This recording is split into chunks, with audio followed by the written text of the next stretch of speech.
عزیز دوستوں نمسکار.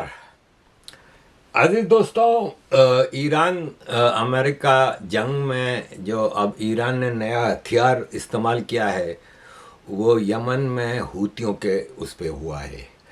دیکھیں، اصل کہانی یہ ہوئی کہ جب خامنہئی کے فنرل میں دنیا جہاں سے جو مسلمان آئے تھے اس میں یمن سے بھی ایک ڈیلیگیشن حوتیوں کا گیا تھا. تو جب وہ پلین واپس آیا صنع جو یمن کا ایئرپورٹ ہے اس کی طرف، تو سعودی عرب نے صنع ایئرپورٹ کو تباہ کر دیا حملہ کر کے، اور جو پلین آ رہا تھا حوتیوں کا واپس اپنے یمن میں اس کو بھی تباہ کرنے کی کوشش کی. نارملی یمن میں آپ کو پتہ ہے کہ ایک سرکار ہے اور ایک حوتی ہے. حوتی باغیوں کا گروپ کہلاتا ہے. سرکار جو یمن میں امپوز کی گئی ہے وہ سعودی عرب کی مدد سے ہوئی ہے، سعودی عرب کے اشارے پہ چل رہی ہے. حوتیوں کو آپ کو پتہ ہے امارات بھی سپورٹ کرتا رہا ہے، اسرائیل بھی سپورٹ کرتا رہا ہے اور ایران بھی سپورٹ کرتا رہا ہے. یہ بڑی حیرت کی بات ہے. لیکن بہرحال اب ایران اس ہتھیار کو یوز کر رہا ہے سعودی عرب کے خلاف. جواب میں حوتیوں نے سعودی عرب کے ابہا انٹرنیشنل ایئرپورٹ پہ حملہ کر دیا. ابہا سعودی عرب کا سب سے بڑا ٹورسٹک اسپاٹ کہہ سکتے ہیں. جب میں وہاں رہتا تھا تو میں بینک میں کام کرتا تھا، تو میرے ساتھ اسٹاف جو تھا وہ ہم لوگ ساتھ اچھے دوست بن گئے تھے. جو آپ ظاہر ہے کئی سال تک لوگوں کے ساتھ کام کرتے ہیں، تو وہاں پہ کئی لڑکے تھے. احمد تھا، یوسف بہلول تھا، فاتن تھا، کئی لوگ تھے. تو ہم لوگ اکثر ویکینڈ پہ گھومنے نکل جاتے تھے، کبھی طائف کبھی وہ. تو ابہا از اے ہل اسٹیشن سعودی عرب میں. Abha is a very beautiful place مطلب جو سعودی عرب کے حساب کتاب میں آپ دیکھیں کہ ریگستان ہیں اور سب کچھ ہے، تو اس میں ابہا ایک بہت ہی ٹورسٹک ایریا ہے. تو ابہا انٹرنیشنل ایئرپورٹ پہ سعودیوں کے حوتیوں نے حملہ کیا. اب عزیز دوستوں، مسئلہ یہ ہے کہ سعودی عرب پہ ایران نے پچھلے 2-3 مہینوں میں جو جنگ چلی ہے اس میں ایران نے بھی حملے کیے، حوتیوں نے بھی حملے کیے. پاکستان کا نیٹو اسٹائل کا ایک ایگریمنٹ ہے سعودی عرب کے ساتھ کہ سعودی عرب پہ کوئی بھی حملہ کرے گا تو وہ پاکستان پہ حملہ ہوگا اور پاکستان فوراً اس کا جواب دے گا. پاکستان نے اس سلسلے میں ہزاروں کی تعداد میں فوج بھی بھیج رکھی ہے، وہاں پہ کئی اپنے ایئر کرافٹ بھی بھیج رکھے ہیں، سب کچھ ہے. حالانکہ ایئر کرافٹ وغیرہ کی سعودی عرب کو ضرورت نہیں ہے پاکستان کی. سعودی عرب کے پاس ایک سے ایک ہتھیار ہیں، ایک سے ایک ایئر کرافٹ ہے.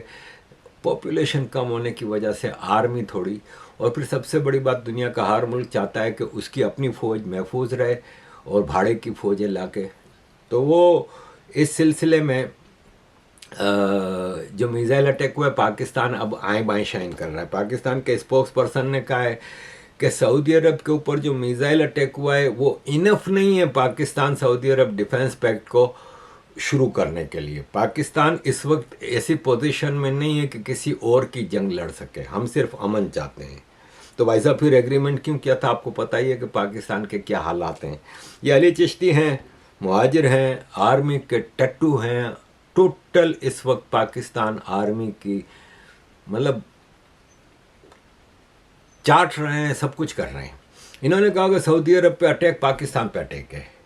پاکستان کے لوگ، فوج، گورنمنٹ، ہم سعودی بھائیوں کے ساتھ کھڑے ہیں. ایران، یمن، امریکہ یا کوئی بھی سعودی عرب پہ حملہ کرے گا تو سعودی عرب کا امتحان نہ لو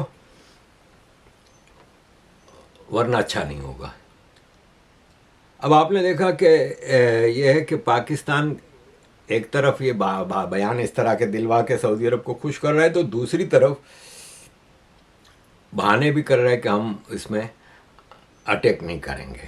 میں تھوڑا بتا دیتا ہوں کہ یہ جو معاہدہ ہے یہ جب ہوا تھا تو اس وقت جو ڈیٹیل سامنے آئی تھی وہ یہ بتاتی ہیں کہ اس کی جو ایک آرٹیکل ہے وہ کہتی ہے کسی بھی ملک پر، یعنی دونوں میں سے کسی بھی ملک پر حملہ تصور کیا جائے گا. دونوں ممالک کسی بھی خطرے سے مشترکہ طور پر نپٹیں گے. ایک ملک کی طاقت دوسرے ملک کے دفاع کے لیے موجود رہے گی. پاکستان مقدس مقامات کے دفاع میں سعودی عرب کے ساتھ کھڑا ہوگا. دونوں بھرپور طاقت کے ساتھ جواب دیں گے. معاہدے کا مقصد دونوں ممالک کے درمیان دفاعی تعاون کو فروغ دینا اور کسی بھی جارحیت کے خلاف مشترکہ دفاع و تحفظ کو مضبوط بنانا ہے. اور آرمی چیف نے فیلڈ مارشل سید عاصم منیر صاحب نے اس معاہدے کی کامیابی میں کلیدی کردار ادا کیا تھا؟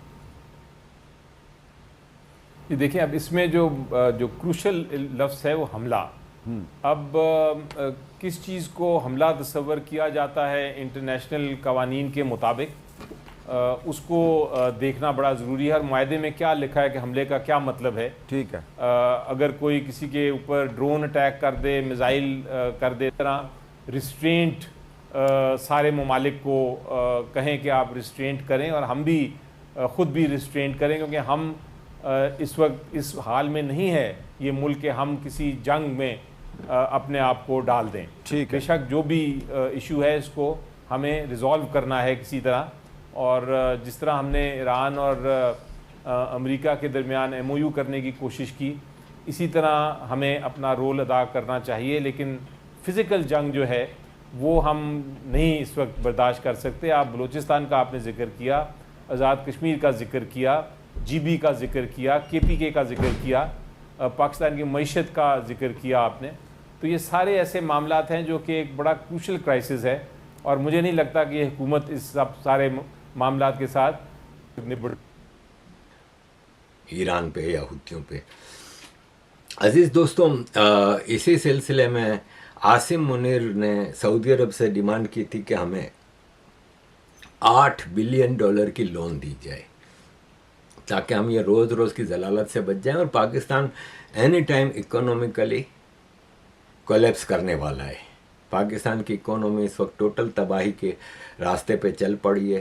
تو اینی ٹائم پاکستان اکنومیکلی ڈیفالٹ ہو سکتا ہے. ایسے میں سعودی عرب نے منع کر دیا کہ بھائی ہم $8 بلین کی لون آپ کو نہیں دے سکتے. تو عزیز دوستوں, یہ ہے سچویشن. اب تھوڑا پاکستان میں سندھ کی طرف آتے ہیں. میں سندھ کے حوالے سے کچھ چیزیں کہنا چاہ رہا ہوں. وہ یہ ہے کہ عزیز دوستوں, اس وقت ایک کوشش ہو رہی ہے پیپلز پارٹی دوارا کہ سندھ میں آپ کو پتہ ہے کہ بھانت بھانت کے لوگ رہتے ہیں, لیکن دو جو مین سندھ کی پرماننٹ ریپریزنٹیٹیوز ہیں یا پرماننٹ سٹیزنز ہیں جو سندھ کے, ان کے پاس سندھ کے علاوہ کوئی جگہ ہے نہیں. پنجابی رہتے ہیں یہاں پہ, پنجابیوں کا پنجاب ہے. پٹھان رہتے ہیں, پٹھانوں کا کے پی ہے.